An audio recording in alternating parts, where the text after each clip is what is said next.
Gulat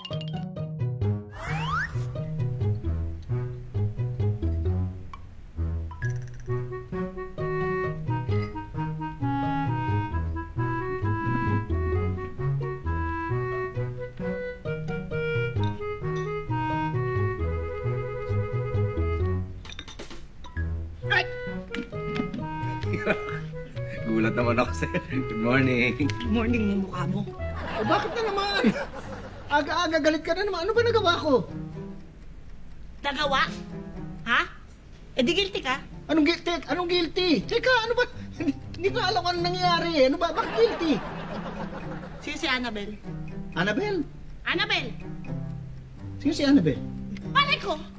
Tinatanong ko nga sa'yo, di ba? Sino si Annabel? Sabi, malay ko rin. Ewan ko, wala naman akong kilalang Annabel, ha? Sino ba yan? Paano mo nakilala yan?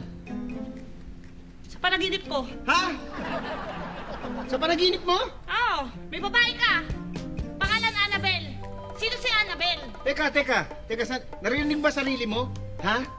Nanaginip ka na may babae na hindi mo kilala, tapos pinagsisilosan mo. Tama ba naman yun? Totoo kasi. Tsaka, ilang gabi ko na napapanagipan ulit-ulit.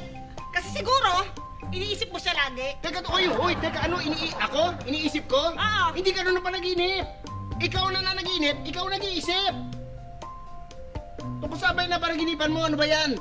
Sa panaginipan ko, meron ka sekretary sa opisina. Oh. Si Annabel. Oh. Pinalayas mo. Teka, pinalayas ko. Oo. May napanaginipan ka babae na pinalayas ko, pinagsisalosan mo. Ang bihira naman. Ano ba nang... May napanaginipan mo, babae? Ha? Pinalayas ko? Oo. Ba't ka nagsiselos? Ha? Hindi ba dapat matuwa ka? Kasi Bakit ako matutuwa? Ha? pinalayas ko yung babae, pinagsisalosan mo. Ba't ako matutuwa? Eh di ba ang panaginip kabaliktaran? Di ba? Ha? Ibig sabihin, kung sa panaginip ko, ang sekretarya mong babae mo si Annabel, pinalayas mo, ibig sabihin sa totoong buhay, papabalikin mo si Annabel. Tapos magkakarelasyon kayo, tapos magbababuyan kayo sa likod ko. Oy, sumusobra ka na, ha? Unang-una, panaginip lang yan. Pangalawa, wala akong sekretarya. Pangatlo, wala akong karelasyon na Annabel ang pangalan. Ano pangalan? Isabel.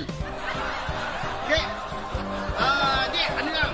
Panaginip lang yun. Teka, panaginip ka.